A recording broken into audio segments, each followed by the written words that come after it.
Hello guys, welcome to our lesson 3 in the Piano from the Beginning series of tutorials. Today we are talking about the primary triads, our primary chords.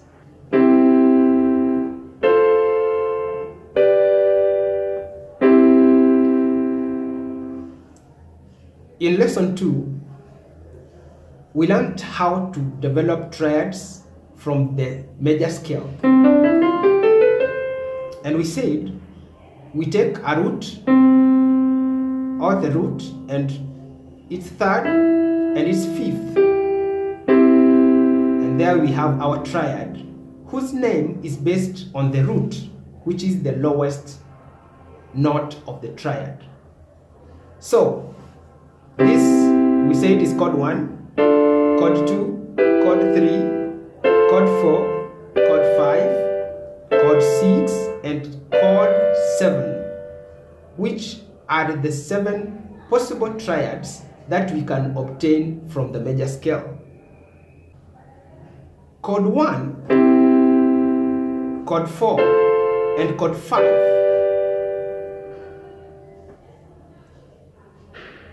when played, they are always cheerful and bright. We call them happy chords or major chords. Chord 1, chord 4, chord 5. We call them major triads.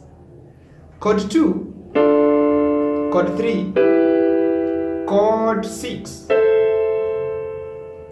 They are dull in nature and we call them sad chords or minor chords. So chord 2, chord 3, and chord 6 are minor triads. Chord 7 is a diminished triad. We will later talk about their differences between the difference between the major, minor, and diminished later on. But understand that in every scale, chord 1, chord 4, and chord 5, which are the major chords, we call them primary triads. Primary triads. These are the chords any piano beginner will play first because they carry almost every song.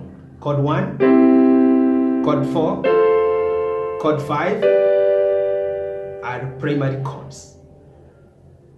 And they normally follow each other in a repetitive form in many pieces of popular music called progressions. For example, 1, 4, 5, 1 is an example of a progression. And if I play it repetitively, giving equal duration to every chord as I play along, it obviously gives us music. Because as we said in our previous class, scales gives us chords, chords gives us progressions, and progressions gives us music. So this is an example of a 1, 4, 5, 1 progression. 1, 4, 5, 1 means I'll play chord 1, then I'll play chord 4, then play chord 5, and then chord 1. I will begin chord 1 again, then chord 4, chord 5, and back to chord 1. Okay, you can take time and practice that with me. So we must do that in a rhythmic way because this is music. So let's begin by having 4 beats for each chord. So it will be a 1, 2, 3, 4, 1, 2, 3, 4 in rhythm. Okay, let's go. 1, 3, 4. 1, 2, 3, 4. 1, 2, 3, 4. 1, 2, 3. We repeat 1 again. 1, 2, 3, 4. Then chord 4. 2, 3, 4. Then chord 5. 2, 3. back to 1. Let's repeat again. Then 1, 2, 3, 4. Then 1, 2, 3, 4. Then 1, 2, 3. Back to home. Okay, so you can do that as many times as you have time, and make it very smooth, and ensure that you play with your hand being very relaxed. Never play with a stiff or tense hand. That interferes with your muscle memory building. So let's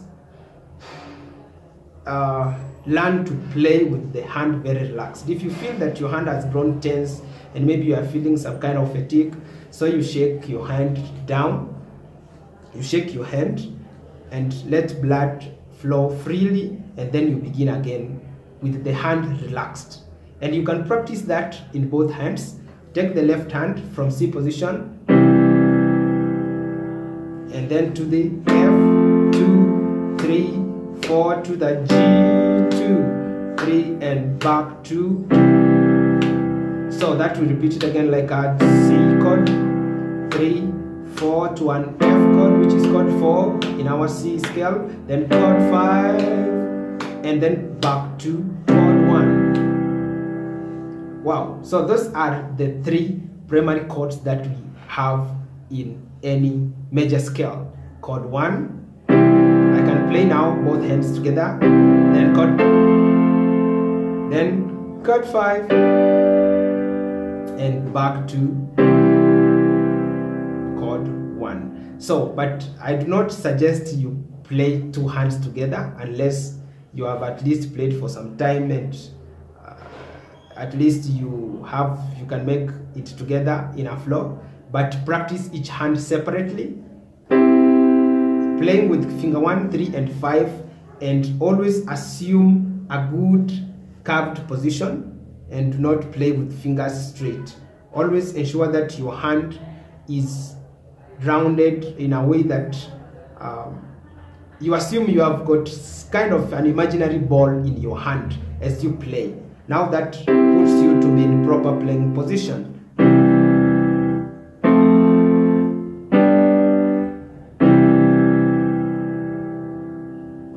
Okay, I think that's enough for today.